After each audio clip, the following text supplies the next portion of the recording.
বাংলা চলচ্চিত্র ও টেলিভিশনের জনপ্রিয় অভিনেতা রাহুল অরুণোদয় বন্দ্যোপাধ্যায় আর নেই। দীঘার তালসারি বিচে ধারাবাহিক ভোলে বাবা পার করেগা শুটিং চলাকালীন সমুদ্রে স্নান করতে নেমে তলিয়ে যান রাহুল। তাকে উদ্ধার করে হাসপাতালে নিয়ে যাওয়া হয়, সেখানে তাকে মৃত বলে ঘোষণা করা হয়। তার প্রয়াণে শোকের ছায়া নেমে এসেছে টলিউড থেকে থিয়েটার জগতে। নমস্কার বন্ধুরা, সম্পূর্ণ সোমা চ্যানেলে আরও একটি নতুন ভিডিও সবাইকে স্বাগত। 1983 সালের 16ই অক্টোবর জন্ম রাহুলের। একেবারে শিল্পী পরিবারে বেড়ে ওঠা। তার বাবা বিশ্বনাথ বন্দ্যোপাধ্যায় ছিলেন বিজয়গড় আত্মপ্রকাশ নাট্যদলের পরিচালক। সেই সূত্রেই মাত্র 3 বছর বয়সে মঞ্চে প্রথম পা রাখা। রাজদর্শন নাটকে অভিনয়ের মধ্য দিয়ে শুরু, আর তারপর দীর্ঘ পথ চলায় প্রায় 450টিরও বেশি নাট্যমঞ্চে অভিনয় করেছেন তিনি, যা তার শিল্পী সত্তার গভীরতা ও নিষ্ঠার প্রমাণ। বড় পর্দায় আসার আগে ছোট পর্দায় অভিনয় শুরু করেন। জি বাংলার জনপ্রিয় ধারাবাহিক খেলাতে আদিত্যর চরিত্রে তাকে দেখা গিয়েছিল। সকলের মাঝে নজর কেড়েছিলেন তিনি। পরবর্তীকালে একাধিক ধারাবাহিকে কাজ করেছেন রাহুল। দেশের মাটি ধারাবাহিকে রাজার চরিত্রের হাত ধরে বাঙালি দর্শকদের ড্রয়িং রুমে পৌঁছে গিয়েছিলেন অভিনেতা রাহুল অরুণোদয় বন্দ্যোপাধ্যায়।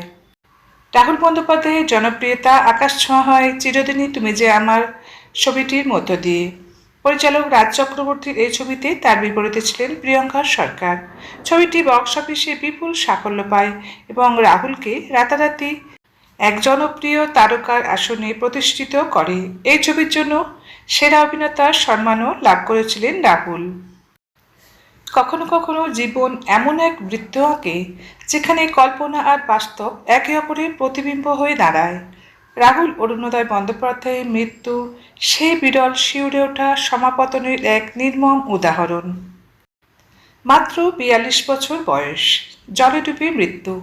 আর তার বহু আগে নিজের লেখা গল্পে ঠিক এই ছবিটাই এঁকে গিয়েছিলেন তিনি। 2018 সালে একটি পত্রিকা প্রকাশিত তার লেখা গল্প বান্ধবীরা। গল্পের শুরুতে তিনি লিখেছিলেন, 42 তো যাবার বয়সও না, বেরিয়ে এলাম জল থেকে, শরীর তুলছে অন্যরা। সেই লাইন এখন ফিরে ফিরে আসছে, কারণ বাস্তবেও 42 বছরে থেমে গেল তার জীবন, আর সেটাও সেই জলের তলায়। তাই এই শিল্পীর মৃত্যু যেন এক অদ্ভুত দুই স্তরের গল্প, একদিকে বাস্তবের ট্র্যাজেডি আর অন্যদিকে নিজের লেখার প্রতিধ্বনি। একজন মানুষ যিনি লিখেছিলেন নিজের অকাল মৃত্যু, শেষ পর্যন্ত সেই একই পরিণতির মুখোমুখি হয়েছিলেন। কিন্তু এই গল্পের শেষ হয়তো এখনো লেখা হয়নি। তিনি কেবল একটি রূপালী পর্দার অভিনেতাই ছিলেন না, তিনি ছিলেন গ্যালারির সেই লড়াকু সৈনিক যার ধমনীতে বইত লাল হলুদ রক্ত। তিনি ছিলেন ইস্টবেঙ্গল দলের একনিষ্ঠ ভক্ত।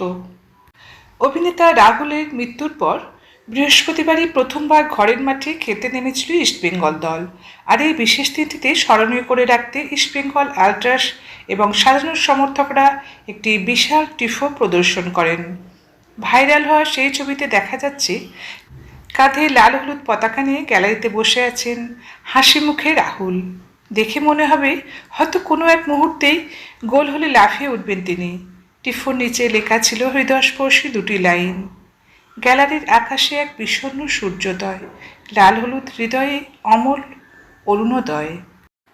রাহুল অরুণোদয় শুধুমাত্র বিনোদন জগতের মানুষ হিসেবেই নয়, একজন একনিষ্ঠ সমর্থক হিসেবে রাহুল যেভাবে ইস্টবেঙ্গলের লোগোকে ভালোবেসেছিলেন, ক্লাব তাকে যোগ্য সম্মান দিল। ম্যাচের মাঝে সমর্থকরা সমস্বরে তার নাম উচ্চারণ করেন। গ্যালারির যে প্রান্তে তিনি বসে খেলা দেখতেন, আজ সেই আসনটি খালি থাকলেও সেখানে তার উপস্থিতি অনুভব করার মতো। সোশ্যাল মিডিয়ার এই টিফোর ছবি দেখে নেটিজেনরা বলেছেন, পর্দার হিরোরা হয়তো চলে যান, কিন্তু গ্যালারির হিরোরা এভাবেই অমর হয়ে থাকেন। লাল হলুদ মশাল যতদিন জ্বলবে, অরুণোদয়ের স্মৃতি ধ্রুবতারার মতো উজ্জ্বল হয়ে থাকবে গ্যালারির আকাশে।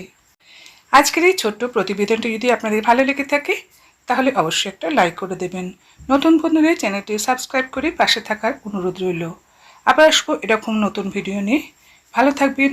সমাপ্ত। ধন্যবাদ।